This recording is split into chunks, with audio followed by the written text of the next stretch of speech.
पटपाणी आणि त्या बुंद्याला लागत असेल तर डिंग्या वाढते.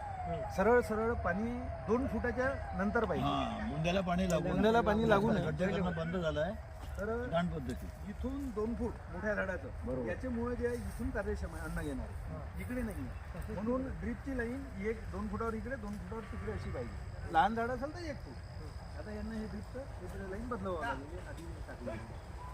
आणि याच्यामधून आपण ड्रीप टाकल्यावर खतं देऊ शकता तुम्ही. म्हणजे खालून काही खत द्यायचं काम पडत नाही. शेणखत जे आपण देऊ तेवढंच. नायट्रोजन, फॉस्फरस, पोटॅश, मायक्रोन्युट्रिएंट हे सर्व आपल्याला ड्रीपमधून देता येते. ठीक आहे, म्हणजे हे ड्रीप आवश्यक आहे. खर्च खूप वाचवते. आता हे जेव्हा झाड वाढेल तर 2 वर्ष याला काहीच करायचं नाही. कटिंग वगैरे करायची नाही. कटिंग करायची नाही 2 वर्ष. फक्त खालचे जे निघेल फुटवे खुंटावर फुटवे ते काढायचे. ते तर ते कोवळे असते, हाताने असं केलं तरी आहे ना. किंवा आता जास्तच पैसेवाला आहे, नोकरीवाला लक्ष देऊ शकत नसेल तर मग पाईपचा, प्लॅस्टिक पाईपचा तुकडे करायचे आहे त्याचे 1-1.5 फुटाचे. त्याला उभी चीर मारायची ना, ते असं फाकून त्यात हे करून टाकायचं त्या झाडात. म्हणजे त्याला ऊन लागत नाही, फरतोडे फुटत.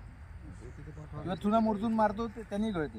आणि आपल्याला दररोज जाणार असेल तर हाताने असं केलं तरी निघून जाईल. काढू शकतो. 2 वर्षानंतर मग त्याला आपल्याला वळण द्यायचं आहे. म्हणजे एक ठेवायचं आहे. कधी त्याचे 2ही राहू शकतात चांगले तर 2ही ठेवू शकतो आपण. मग याला गोलाकार छत्रीसारखं काटायचं आहे. सर्वात शेवटची कटिंग 8 फुटावर झाली पाहिजे. म्हणजे आपलं झाड असं समजा 10 फुटाच्या वर वाढायला नको. आपले झाड आहे आता 15 फूट 18 फूट आणि मग खर्च थोडासा जास्त लागते. शिडी लावतो तर त्याला जखमाही होते.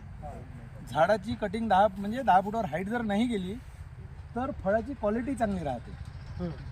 आता काय होऊन राहिला 40% फळ चुरा निघून राहिले.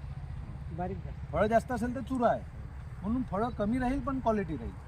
म्हणून आपल्याला झाडाच्या कटिंगवर लक्ष द्यायचं आहे. दुसरं सर्वात चांगलं बुरशीनाशक बोर्डो मिश्रण. झाडावर आपण बोर्डो पेस्ट लावतो.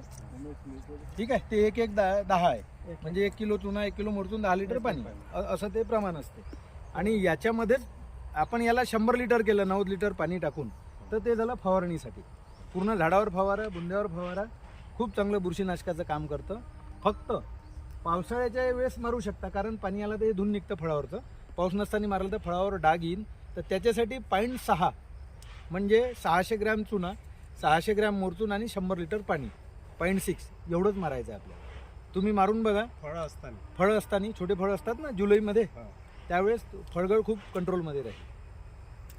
ठीक आहे. हे आता यासाठी कोणी सांगणार नाही की याच्यात 2 पैसे भेटत नाही. कुणीही माहिती म्हणून देत नाही. म्हणून आपल्याला माहिती घेऊन शेती करणं आवश्यक आहे. कारण सर्वात मोठा प्रॉब्लेम जो आहे संत्र्याचा फळगळ. दुसरा येतो फळमाशीचा. 600 चुना 600 मोरचूद आणि पाणी किती ग्राम 100 लिटर पाणी. 100 लिटर. 0.6 झालं ते. दुसरं झालं आपल्याला